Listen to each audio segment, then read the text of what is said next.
Assalamualaikum warahmatullahi wabarakatuh.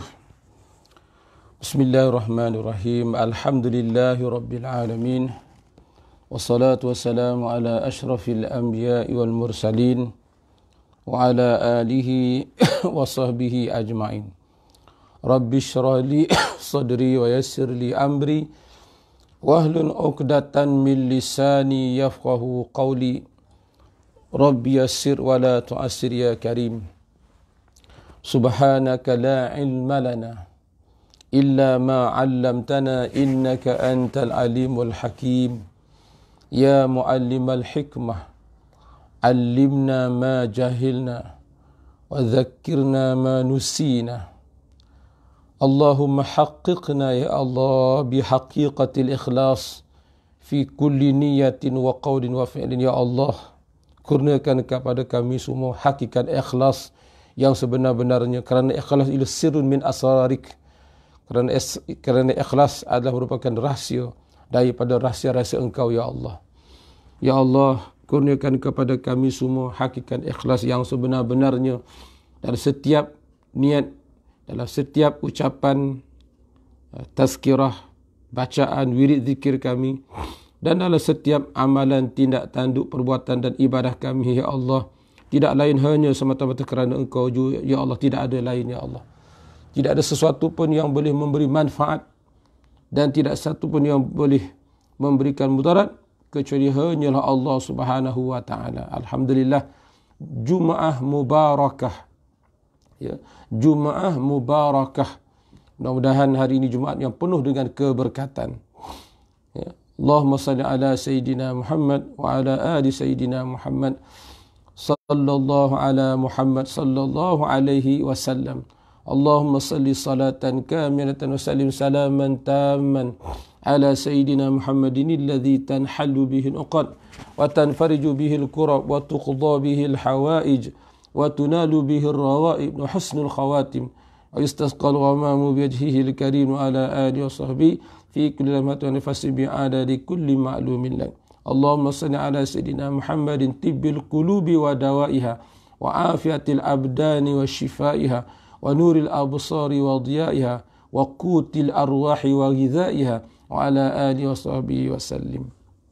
Pertama-tamanya saya nak menjawab salam yang ditulis.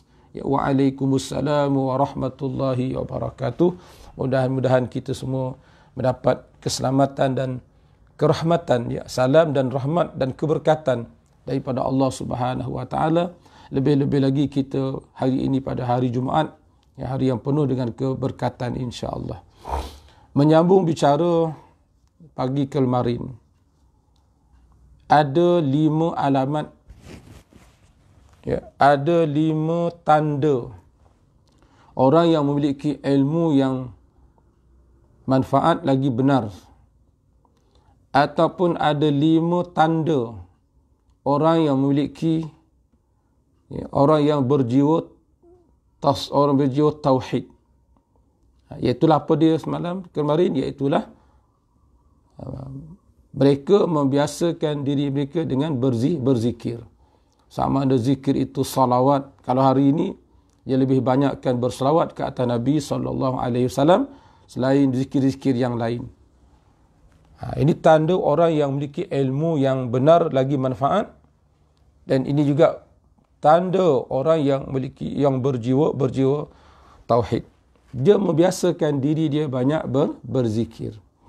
Yang kedua, iaitulah tanda orang yang memiliki ilmu yang benar lagi manfaat, ataupun tanda orang yang berjiwa tauhid, iaitulah yang kedua, ibadahnya khusyuk. Ya, tolong tulis yang kedua, ibadahnya khusyuk. Tanda orang yang memiliki ilmu yang benar lagi manfaat. Ya, tanda orang yang memperolehi ilmu yang benar lagi manfaat. Ataupun tanda alamat orang yang betul-betul berjiwa tauhid, bukan hanya bertauhid semata-mata. Ramai orang yang yakin, ya, tentang ketuhanan Allah, kerasulan dan sebagainya, tapi dari sudut tindakan Dari segi amalan, dari segi hati, masih tidak membuahkan rasa khusyuk dan cinta kepada Allah Ta'ala. Ya, kerana buah daripada tauhid yang benar ialah lahirnya hati yang khusyuk dan cinta mahabbah kepada Allah Subhanahu wa Ta'ala. Ini dia. Yang kedua, tanda dan alamat orang yang memiliki ilmu yang benar lagi manfaat, atau tanda orang yang berjiwa tauhid ialah ibadahnya khusyuk, dan juga ibadahnya tadi khusyuk serta ada mahabbah, kecintaan kepada Allah Subhanahu wa Ta'ala. Jadi adakah tanda yang kedua ni kita miliki ataupun bagaimana? Ya, sudah sekian tahun kita belajar, kita mengaji, alhamdulillah. Tapi apakah ibadah kita seronok ke tidak? Adakah ibadah kita khusyuk ke tidak? Adakah ibadah kita membuahkan rasa cinta? Ya, membuahkan rasa cinta, menyuburkan benih cinta kita kepada Allah dan Rasul, atau bagaimana? Ya. Jadi secara mudahnya kalau kita mengaji, belajar, tapi ibadah kita masih tidak khusyuk, ya, ibadah kita masih tidak membuahkan rasa mahabbah cinta kepada Allah dan Rasul, maka bermakna kita belum benar-benar memiliki ilmu yang manfaat.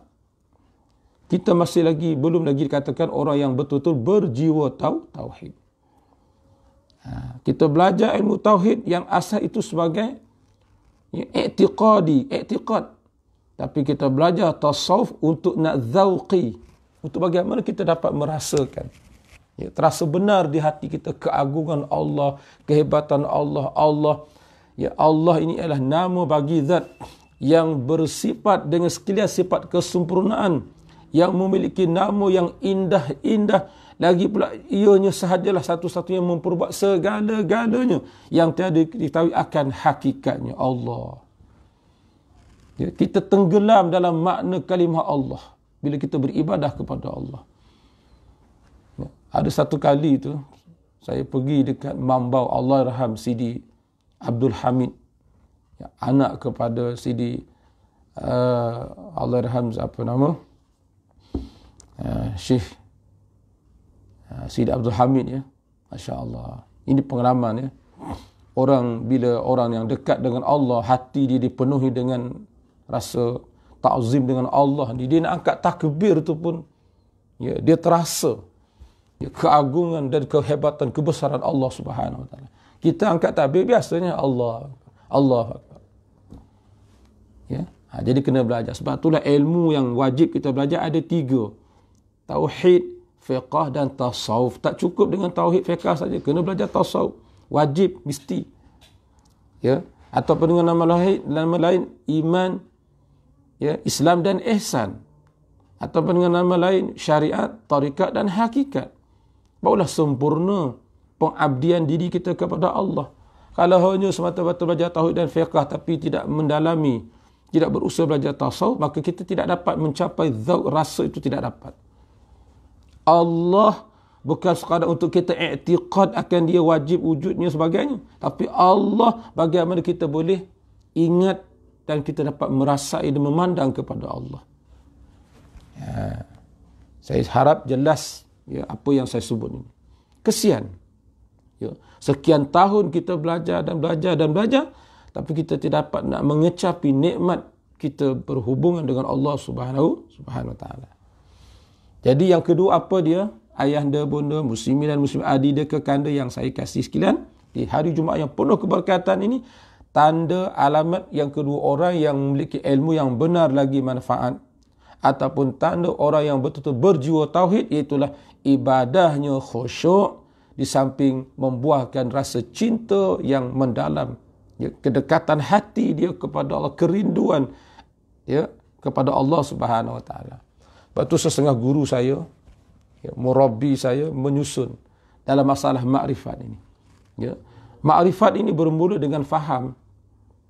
Apa pun mesti bermula dengan faham. Nak faham kena ada ilmu. Tidak mungkin datang faham tanpa ada ilmu. Ya. Nak boleh faham kita kena belajar, kena menuntut ilmu, kena mendengar. Bila dah kita belajar, Allah Ta'ala akan makrifat yang pertama ialah kefahaman. Bila dah kita faham satu ilmu, bagaimana kita nak bawa kepahaman makrifat pada Allah ni dalam perkara supaya kita boleh ingat akan Allah Ta'ala. Faham saja tak jadi, tak cukup. Kita faham dah. Hanya Allah lah satu-satunya, yang bersifat dengan sekalian sifat kesempurnaan. Kita dah faham. Tapi bagaimana Allah jualah yang memiliki nama-nama yang indah. Walil asma'illah, walil asma'i, macam mana ayat Quran tu? Bagi Allah tu nama, walillahil asma'ul husna fad'uuhu biha. Bagi Allah nama-nama yang sangat indah, husna. Kita bukan sekadar faham yang Allah tu bersifat dengan segala sifat kesempurnaan, termasuk 20 yang wajib kita wajib tahu. Kita bukan sekadar faham yang Allah tu memiliki nama yang sangat-sangat indah, Ar-Rahman, Ar-Rahim, Al-Latif, Ar-Razzaq, Al-Matin, Al-Qawi. Banyak nama-nama Allah. Apa lagi? Tapi bagaimana untuk kita seterusnya kita boleh ingat kepada Allah yang mana? Allah yang memiliki sifat yang sempurna, Allah yang memiliki nama-nama indah, Allah yang satu-satulah yang memperbuat segala-galanya. Dan bila kita latih ingat pada Allah ni, mudah-mudahan Allah campak, ini makrifat yang ketiga, mudah-mudahan Allah campakkan, Allah rezekikan kepada kita dapat merasai Allah, terasa benar di hati kita. Tentang Latif, kalau nama tu tentang Latif, lemah lembutnya Allah Ta'ala. Dapat rezeki, dia tak pandang rezeki, dia pandang Allah yang bersifat Ar-Razzaq. Allahu Akbar.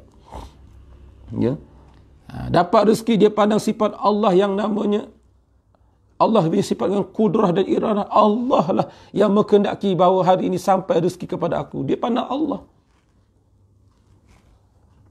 Ini matlamat kita belajar supaya biar sampai ke peringkat itu.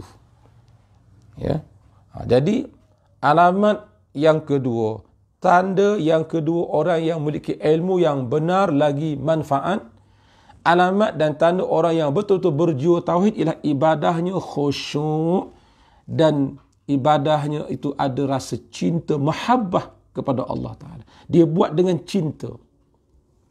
Kerana apa? Bila ibadah ni dibuat dengan tanpa rasa cinta, tanpa khusyuk dan cinta, maka ibadah kita akan jadi tawau. Kata orang Melaka tawau. Tawau tu kat Sabah. Tapi orang Melaka, ujung tu you dah tawau. Ulau melengkau atas pagau. Jadi kalau kita buat ibadah, terima kasih Sufyan Ismail, Masya Allah. Dia sahabat daripada UM ni, Sufyan Ismail. Yang di studi beruntun. Orang Terengganu ni, guana apa khabar, sihat ni? Saudara Sufyan.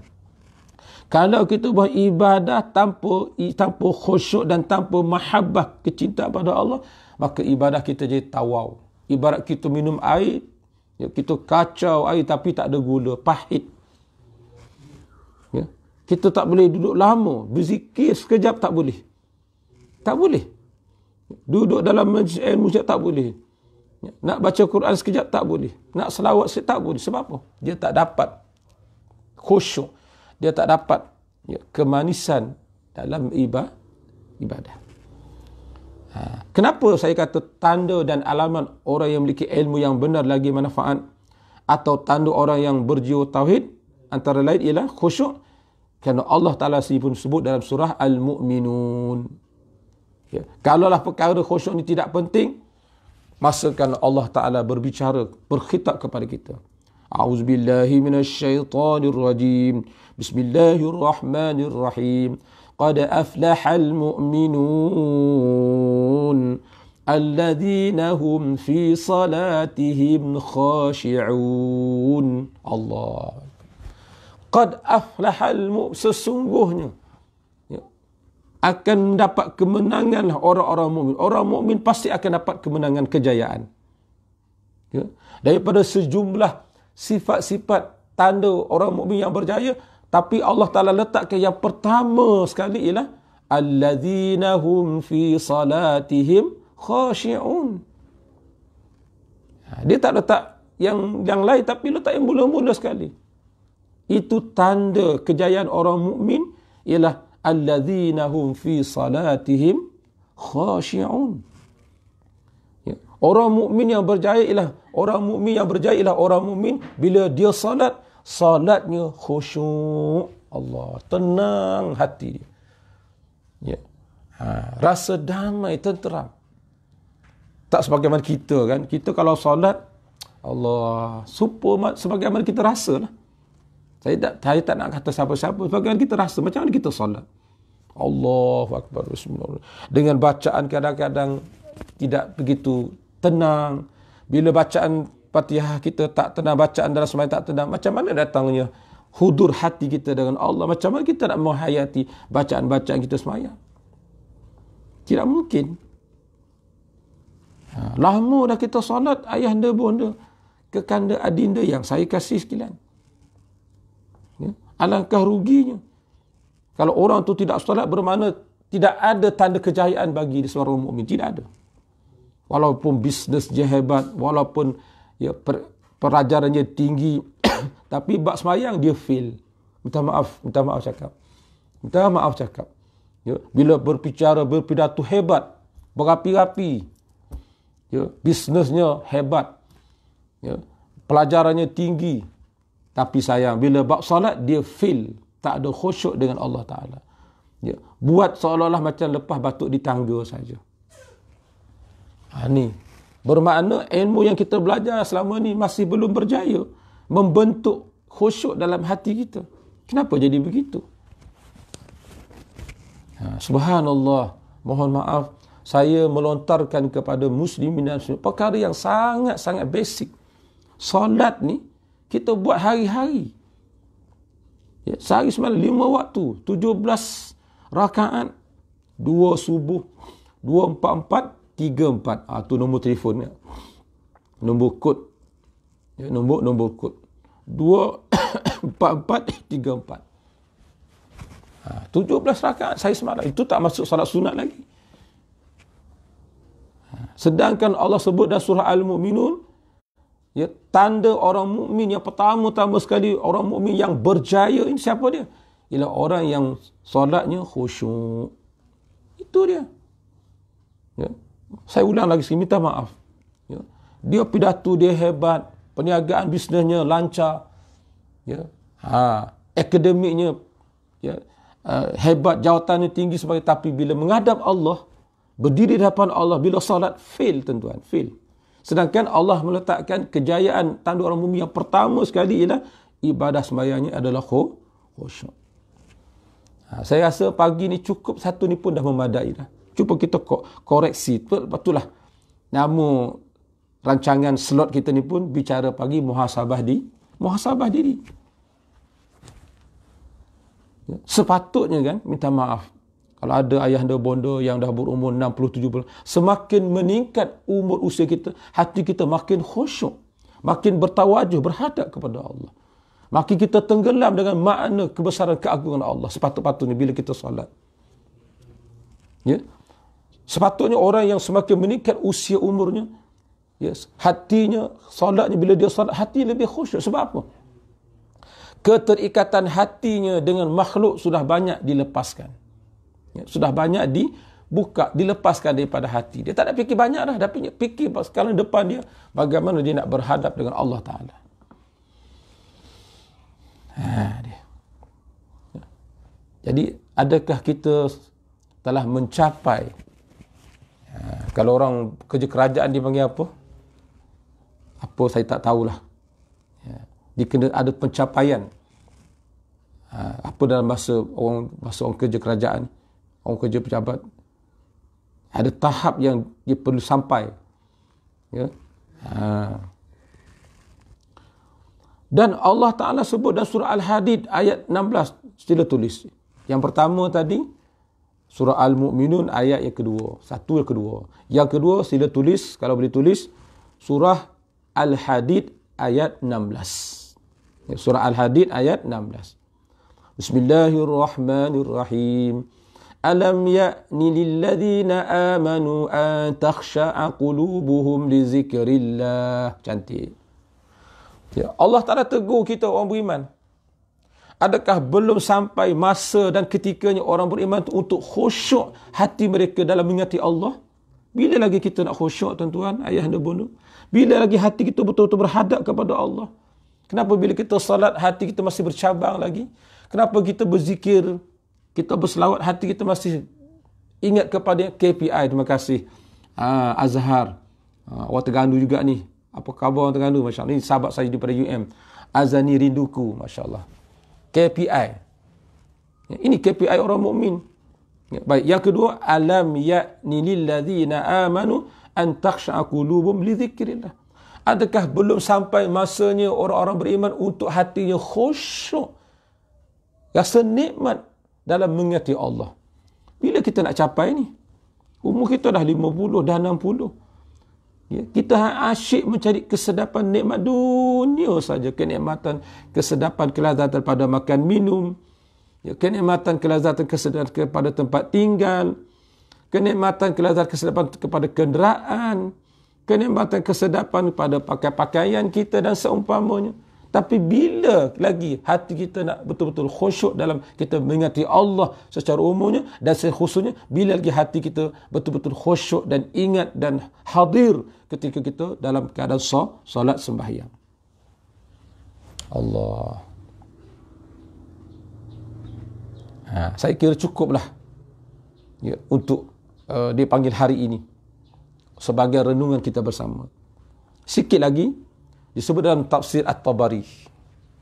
An Mujahid, kata Mujahid, simahum fi wujuhihim min athari sujud. Tanda orang beriman tu kita melihat pada wajah dia, muka dia. Apa dia? Min athari sujud, dengan sebab kesan daripada sujud. Apa dia? Bukan dahinya hitam tuan-tuan, bukan. Jangan salah faham. Belum tentu orang tahi pula, minta maaf. Belum tentu dahinya hitam dia khusyuk, belum tentu. Ya. Apa kata Mujahid? Ya, apa kata Mujahid? Ketika ya, mentafsirkan ayat simahum fi wujuhihim min atharis sujud. Tanda orang mukmin kita melihat pada wajahnya min atharis sujud, dengan sebab kesan daripada sujud. Apa dia? Qala, kata Mujahid, al khusyuk, itulah khusyuk. Bukan dahi yang hitam banyak sujud, bukan. Jangan salah faham. Semestinya orang yang dahinya tak hitam tak khusyuk, tak. Itu bukan ukuran. Ukuran khusyuk bukan letak pada dahi yang kadang-kadang ada satu tompok hitam, kadang-kadang ada dua ya, tompok hitam, kadang-kadang sampai 3. Allahu Akbar. Sepanjang saya minta maaf, sepanjang saya bersuhbah, berdampingan dengan para masyayikh, para habaib, baik di Syria, saya pernah berada di Syria, pernah berada di Mesir, pernah berada di Yaman lama 2 tahun lebih. Ya. Jaranglah saya tengok para masyayikh, katakan tak jumpa di kalangan masyayikh habaib yang dahinya ada tanda hitam, tak ada. Ya, minta maaf cakap. Ya, mohon maaf cakap. Jadi Mujahid menyebut tanda ya, kesan sujud orang beriman pada wajahnya apa dia? Al-khusyuk, tenang hati dia. Ya, perwatakan dia, perwatakan keterampilan dia khusyuk, tenang. Itu natijah daripada solat yang didirikan dengan menjaga adab zahir dan batin. Bukan hanya sembahyang semata-mata sembahyang je. Ini banyak orang sembahyang. Dah sembahyang, beres, lain clear. Oh, mudahnya cakap. Betul ke dia solat? Jadi saya tak nak uraikan panjang lebar. Ya, sebab saya pernah menulis ya, satu kertas kerja yang khusus bab solat, bab khusyuk ni. Memang Masya Allah, kita ni rupa-rupanya selama ni jauh sangat. Ya. Terakhir, payah pula nak berhenti. Dalam Sunan Ad-Darimi mengatakan, qala Jabir, telah berkata Jabir kepada Ubadah bin As-Samit. Apa kata Jabir? Sadaqa Abu Darda in syi'ta. Telah benarlah perkataan Abu Darda, jika engkau ingin tahu wahai Ubadah, la uhaddithannaka, bahawasanya aku nak beritahu kepada engkau wahai Ubadah, kata Jabir, apa dia? Bi awwali ilmin yurfa'u minan nas. Awal-awal ilmu yang diangkat daripada manusia, apa dia? Itulah ilmu tentang khusyuk. Khusyuk. Inilah dia. Orang tak kisah, ambil ringan, asas sembahyang. Tapi khusyuk dia tak ambil kisah. Sedangkan ya, kata Jabir kepada Ubadah, dia mengatakan perkataan Abu Darda, bahawasanya awal-awal ilmu yang diangkat daripada manusia ialah ilmu tentang khusyuk. Orang tak belajar tentang khusyuk. Yushiku an tadkhula masjid, dan boleh jadi, disyaki, boleh jadi an tadkhula masjid, ajak kamu masuk dalam masjid yang mana di dalam tu ada orang sembahyang berjamaah, fala tarafi, maka engkau tidak akan dapati padanya seseorang yang sembahyang dalam keadaan khusyuk. Allah, ini kata Jabir. Kamu masuk dalam masjid, surau ke masjid, kamu lihat orang yang sembahyang. Bukan kita nak menghukum, tidak. Kita tidak menghukum. Tapi di perkelakuan zahir itu, kita lihat mereka. Adakah mereka khusyuk atau tidak solat mereka. Mayang dalam kelang kabut, mayang nak cepat-cepat, mayang kena sudah, asal buat. Allah, sedihnya, sedih. Minta maaf, soalan terakhir. Agak-agaknya bila kita solat sembahyang dengan keadaan yang benar-benar khusyuk, bilakah kita dalam hidup kita semua ni, bila kita melakukan solat ibadah sembahyang, dengan kita tunaikan betul-betul sembahyang itu dengan khusyuk, lagi pula kita tunaikan dengan memenuhi syarat-syarat wajibnya, syarat sah sebagainya. Adakah bermula seawal umur 15 tahun kita balik sembahyang kita sempurna ataupun bagaimana? Ataupun ketika umur kita 20 tahun baru kita solat dengan betul, yang 5 tahun lagi bagaimana? Jadi tolong fikir-fikirkan. Jangan kita rasa relax-relax, rasa tak ada apa. No. Kita kena muhasabah diri balik. Kerana soalan yang pertama yang akan ditanya di hari akhirat ialah tentang sembahyang. Allah Ta'ala tak tanya yang lain. Dia tak tanya zakat kita.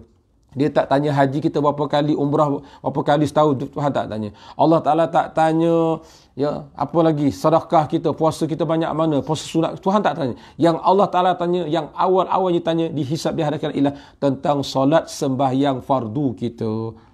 Jadi berhati-hatilah. Jadi cukuplah sekadar itu. Mohon maaf. Hari ini agak sentap sedikit. Tapi itulah. Sebab saya kesian melihat kepada umat manusia. Kalau mereka tidak dibimbing kepada Allah dan Rasul, siapa lagi? Dengan apa yang telah dibimbing oleh para guru, para habaib, para masyayikh, para murabbi, para mursyid saya, maka saya berkongsi perkara ini dengan ayah dan bonda. Tolong kongsi-kongsikan, jangan segan dan jangan malu. Tolong kongsi-kongsikan apa yang kita bincangkan daripada ini.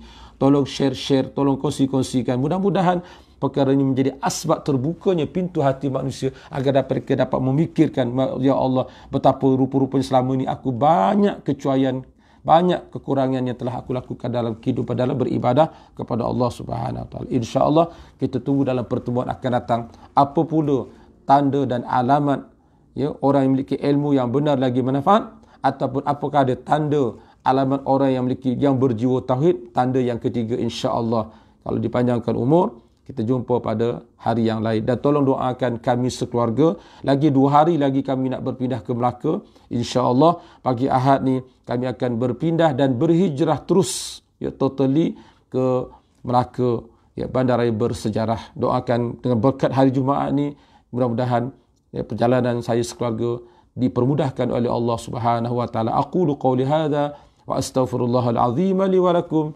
Wassalamualaikum warahmatullahi wabarakatuh.